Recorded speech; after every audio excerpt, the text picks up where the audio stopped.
On this edition of Owlsports, Temple football heads into Happy Valley to take on rival Penn State. Plus, we'll hear from head coach Al Golden as he shares his insights on the big Saturday showdown. Owlsports Update starts right now.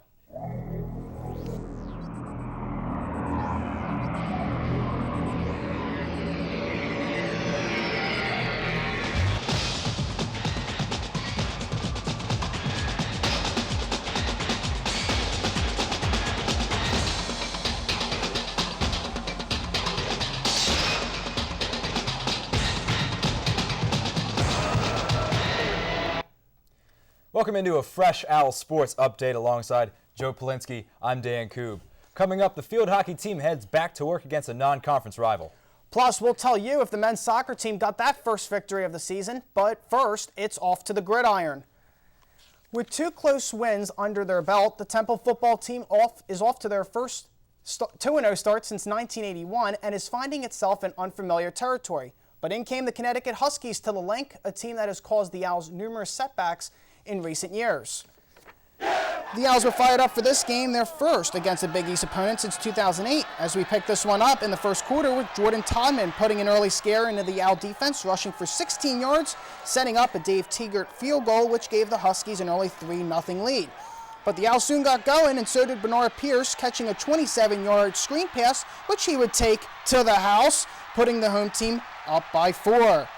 Connecticut will soon answer back with Michael Smith's 14-yard catch, setting up, you guessed it, another field goal by the Huskies, ending the half with the Owls up 7-6. Second half got going with UConn wasting little time as Jordan Todman would trot all the way down the field for a 56-yard touchdown run, giving the game its third lead change of the day and a 13-6 advantage in favor of the visitors. Thank you, Joseph. Second half, Temple gets the ball back and Bernard Pierce starts taking over, ripping off 26 yards here on the perfectly executed counter tray. Later in the drive, Pierce cuts back towards the home sidelines and races towards the pylon, but he's ruled out of bounds at the 2-yard line, setting the Owls up with first and goal. Bernard would tote the rock 10 times on this drive and finish it off here, moving Temple up 14-13. Biggest play of the game now. Todman goes right off tackle, stood up by Peanut Joseph and stripped by Adrian Robinson. I promised you, he really did it. He did. The 2009 MAC Defensive Player of the Year takes it back. 2016 Temple compliments of the Jumbotron. Back to the field. Delano Green takes this punt return after a 3-and-out all the way inside the UConn 5-yard line, giving the Owls a chance to put the game away. With Al Golden looking on, Joe, who do you think is going to get the ball here? That was a rhetorical question. Don't answer it. It's Bernard Pierce. He ran for 169 yards, scored 3 times. Temple takes it 30-16 and moves to 3-0 on the season for the first time since 1979. At head coach Al Golden's Tuesday media luncheon, all the attention was paid to the Owls' next opponent, the Penn State Nittany Lions. Our own Dave Richardson was there, and he joins us now. Dave? Thanks, Dan. All right, as most of us know, Al Golden has done a tremendous job for this Temple football program in the 5 years he's been here. Since joining the chair in the white, the Owls have improved their record each year. In fact, they've won 12 of their last 14 games dating back to last season. But beating a team like Penn State is an entirely different mountain to climb. This weekend, the Owls will bring their 3-0 record to Happy Valley to take on Joe Paterno and his Penn State Nittany Lions.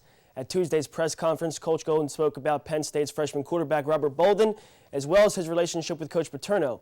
But most importantly, he said that this is just one game, so win or lose, it will not make or break the 2010 season. I know you guys want to build a program off of it, but to me it's one game. But I see teams that beat UConn and then lay an egg the next week. So for us, it's about one game, and it's harder now because of the attention, but that's the reality of it. We talked before the game, but I mean that's kind of it. I mean we really don't.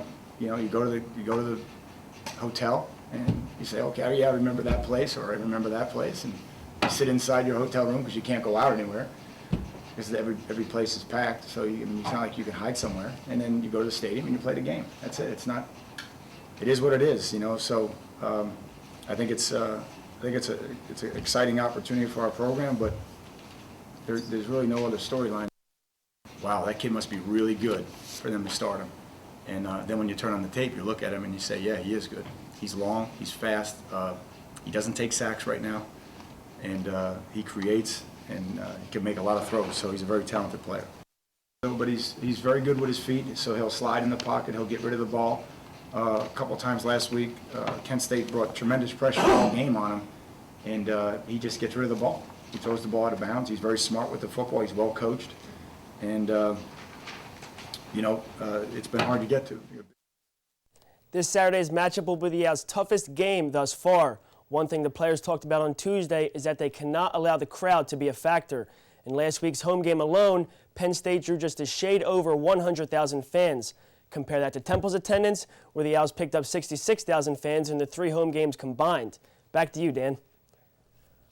Thanks, Dave. You might want to get used to this weekend's matchup. Temple has reached an agreement with Penn State to prolong their football rivalry. The series will take a year off in 2013 and continue from 2014 until 2016. The two schools have met 39 times in their history, with Penn State holding a slight advantage, winning 35 of those affairs. Coming off a week hiatus, the women's field hockey team continued its 5-game homestand against non-league foe Delaware.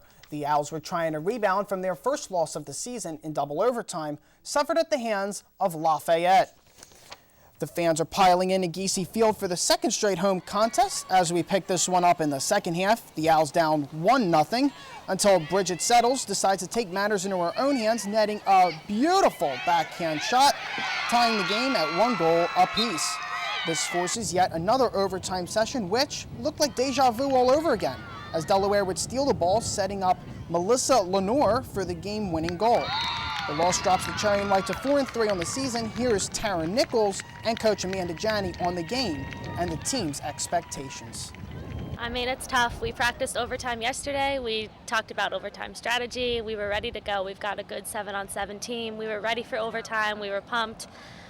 Sometimes that doesn't always translate into your play. I think there's a lot of different details about our defensive footwork and individual defense. I think we're kind of getting beat to the ball a little too much today.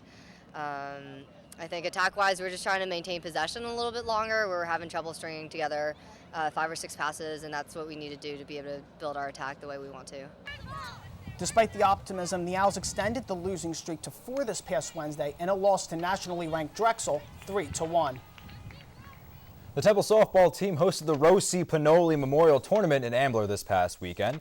Pinoli, the former head coach of the Owls, retired in 2005 with an impressive 75-53 record and 175 total wins for the Owls over 8 seasons. The Owls played 3 contests during the 2-day tournament, going 2-1 to honor their former leader.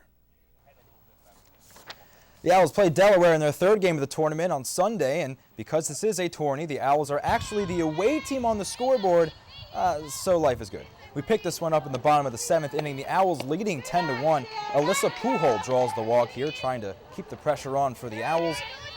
Delaware pitcher Kathleen Conway looking to control the damage, but with 2 women on base, the Owls keep it going, driving in 2 runs here to put the game out of reach. You're about to see some Delaware runs. Don't even worry about those. Temple takes this one 12-1 and wins 2 games in a 3-game weekend tournament. Off the field now, Shantae Playdell, a 2009 graduate and former Owls softball player, died in July in a car accident in Jacksonville, North Carolina, while serving with the United States Marine Corps. Playdell played 2 seasons for Temple after transferring into the school as a junior, starting in 59 games in the outfield. A constant threat on the base paths, she stole 20 bases in 22 attempts for the Owls. A memorial service for Shantae was held on Thursday, September 23rd at the Leocore Center to remember her contributions to Temple. Shantae was 23 years old. There's more Owlsports when we return.